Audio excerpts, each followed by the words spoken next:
Papa Francesco ka deklaruar se vala e konflikteve në botë po sjell pak nga pak luftën e tretë botërore. Gjatë një vizite në Italinë veriore ku po kujtoheshin 1000 viktimat e luftës, kreu I Kishës Katolike dënoi dhunën në botë.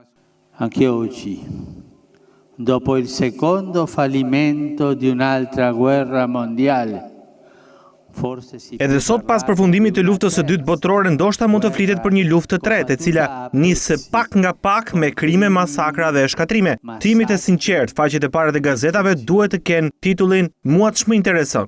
Në muajt e fundit Papa Francesco ka bërë thirrje për t'i dhënë fund konfliktit në Ukrainë, Irak, Siri, Gaza dhe pjesë e Afrikës.